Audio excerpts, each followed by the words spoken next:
నమస్తే, welcome to our channel. YCP అధినేత YS Jaganmohan Reddy కార్యకర్తలకు ఎవరు ఇబ్బంది పెట్టినా, ఎక్కడ అన్యాయం జరిగినా, ఆఫీసర్స్ ఏ ఇబ్బంది పెట్టినా సరే డిజిటల్ బుక్లో నమోదు చేసుకోండి అంటూ మొన్న ఇటీవల ఆయన డిజిటల్ బుక్ వెబ్సైట్ని లాంచ్ చేయడం చూసాం. మరి ఇదే డిజిటల్ బుక్ వెబ్సైట్లో మాజీ మంత్రి విడుదల రజనీ పైన నవతరం అధ్యక్షుడైనటువంటి రావు సుబ్రహ్మణ్యం ఫిర్యాదు చేయడాన్ని ఏ విధంగా చూడాలి? మరి జగన్మోహన్ రెడ్డి దీనిపైన స్పందిస్తారా?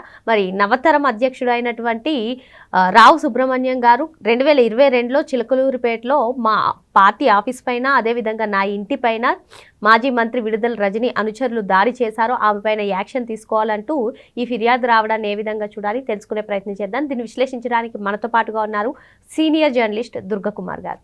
నమస్తే సార్.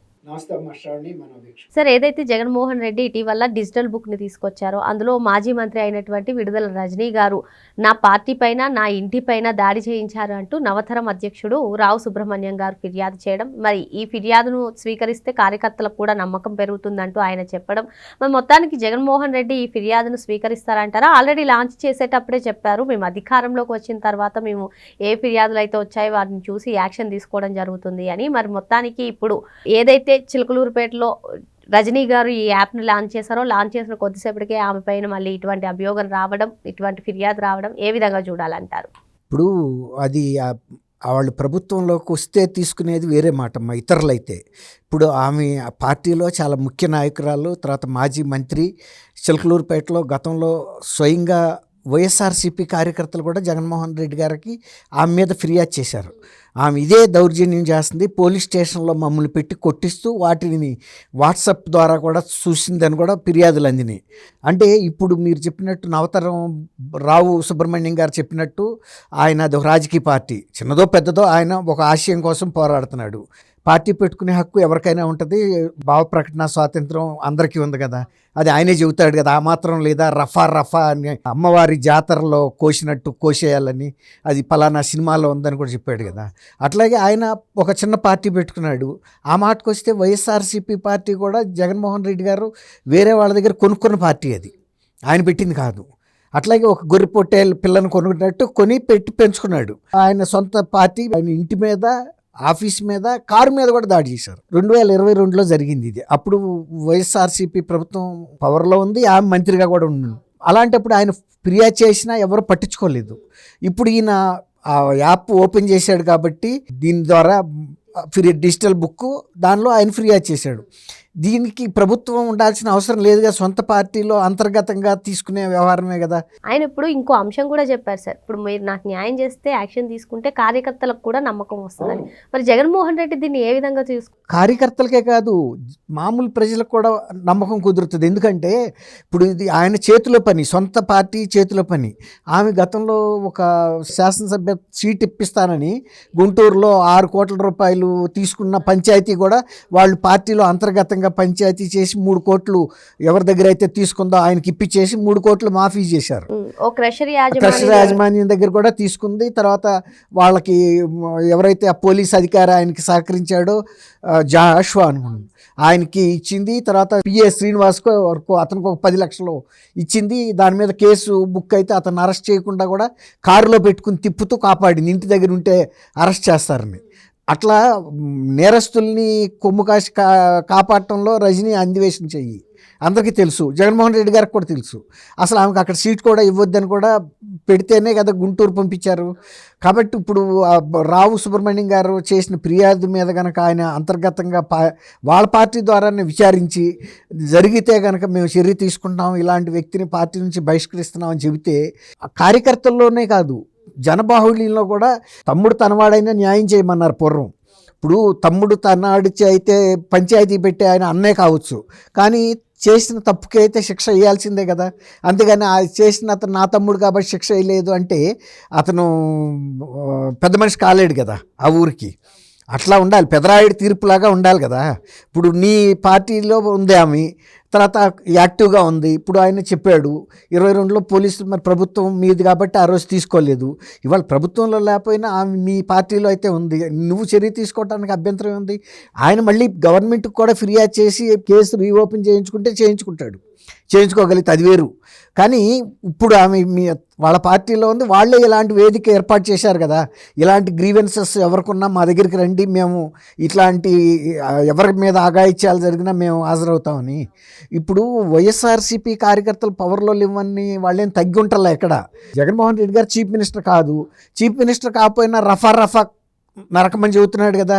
తర్వాత తణుకులో ఎక్స్ఎమ్మెల్యే నాగేశ్వరరావు గారు కూడా చెప్పాడు కదా, పల్నాడికి యువతలేమో కాళ్ళ కింద నరుకుతాము, పైనేమో మెడలు నరుకుతామని.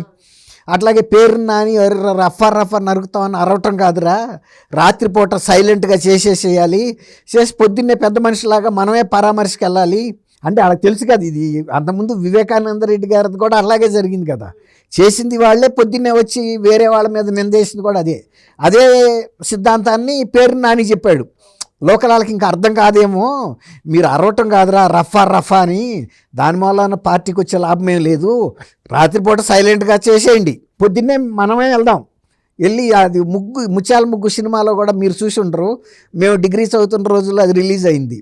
అందులో రావు గోపాలరావు విలన్ను, అతను ఇలాగే చేస్తాడు, ఎవరి దగ్గర డబ్బులు తీసుకుని కిరాయి హంత ఒకటి అనమాట, అన్నీ చేస్తాడు. అతను చేయలేని పని అంటూ ఏం లేదు.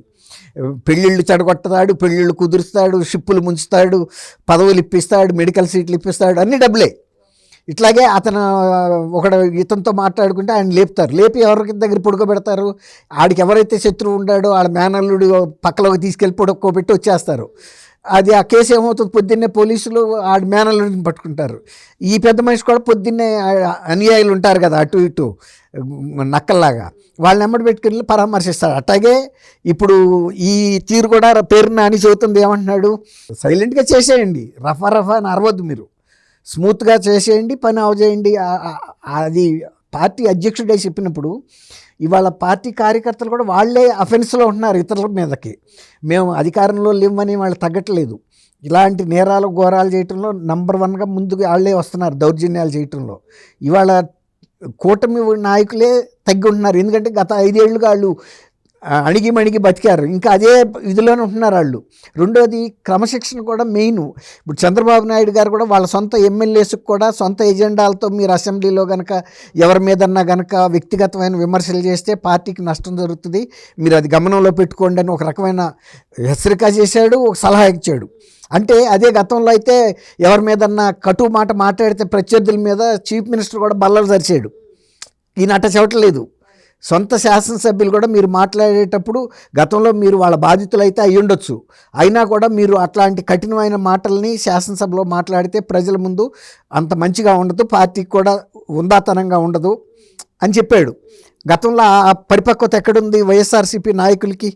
వాళ్ళు ఇప్పుడు జగన్మోహన్ రెడ్డి గారు ముఖ్యమంత్రి కాదు, ప్రతిపక్ష నాయకుడు కూడా కాదు, అయినా కూడా రఫా కోయమంటున్నాడు కదా.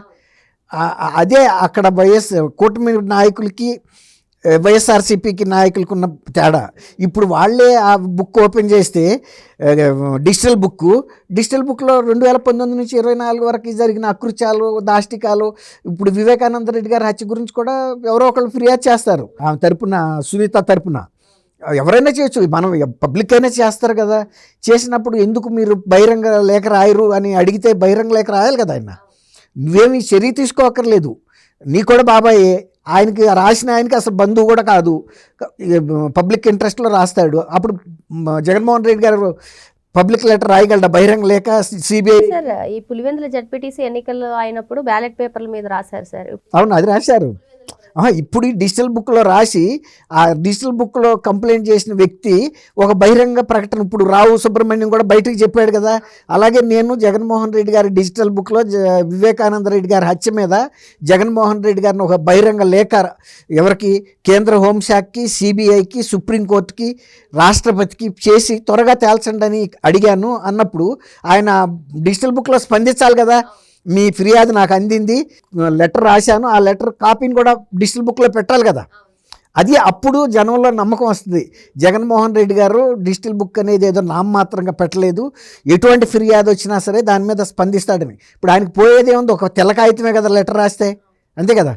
డిజిటల్ బుక్లో దాన్నే లోడ్ చేసేస్తే చూస్తారు ప్రజలందరూ, ఏం రాశాడు, ఎంత లోపల ఆ చర్య తీసుకోమన్నాడు, దానికి ఆయన కూడా వెళ్ళి స్టేట్మెంట్ ఇవ్వడానికి సిద్ధంగా ఉండాలని చెప్పాలి కదా. ఎందుకంటే ఫస్ట్ అందిన వార్త ఆయనకే, ఆ రోజు ఎన్నికల ప్రణాళిక గురించి ఉమ్మారెడ్డి వెంకటేశ్వర్లు గారు వాళ్ళంతా మీటింగ్లో ఉన్నారు ఇక్కడ. అప్పుడు అట్లా తను విశ్వసనీయతని ప్రూవ్ చేసుకోవాలి, నిజాయితీని చేసుకున్నప్పుడు ఖచ్చితంగా డిజిటల్ బుక్లో ఎవరైనా కంప్లైంట్ చేస్తారు. ఇక ఆ డిజిటల్ బుక్లో కంప్లైంట్ చేసిన ఇదివరకు విడుదల రజనీ మీద అనేక కంప్లైంట్లు వస్తే కూడా ఏమి చర్య అయితే తీసుకోలేదు కదా, ఆమెకు సీట్ కూడా ఇచ్చారు కదా. కాబట్టి ఆయన పెట్టిన ప్రయోజనం నెరవేరాలంటే చిత్తశుద్ధితో ప్రాంప్ట్గా పనిచేయాలి. డిజిటల్ బుక్లో ఎటువంటి కంప్లైంట్ వచ్చినా సరే, ఆయన మీద వచ్చినా సరే, ఇప్పుడు మీ హయాంలో ఇదిగో ఇంతంత జరిగినట్టు సిట్లో విచారణలో తెలుస్తుంది, దాని మీద మీ విధానం ఏంటని అడిగినప్పుడు ఎస్ మీరు చర్య తీసుకోవాల్సిందేను, నేను దాన్ని సమర్థిస్తాను, ఎక్కడ అవినీతి జరిగినా దాన్ని ఖండిస్తాను, దాని మీద చర్యలకే నేను సమర్థిస్తాను చెప్పాలి కదా. ఆ విధంగా బయటికి రావాలి, దమ్ముండాలి, ధైర్యం ఉండాలి. అంతేగాని ఏదో నామమాత్రంగా పెట్టాము గోడ పత్రికలాగా మీరేదో రాసి వెళ్ళిపోండి మేము చూడడం పట్టించుకోమంటే ఉపయోగం లేదు. డిజిటల్ బుక్లో ఇటువంటి ఫిర్యాదులు వచ్చినప్పుడు వాటికి స్పందించాలని, వాటిపైన యాక్షన్ తీసుకోవాలని, అప్పుడే కార్యకర్తలకైనా ప్రజలకైనా నమ్మకం వస్తుందని, మరి ఈ పని జగన్మోహన్ రెడ్డి చేస్తాడో చేయడో సందేహంగా ఉందని సార్ చెప్తున్నారు. మరో అంశంతో మళ్ళీ కలుద్దాం.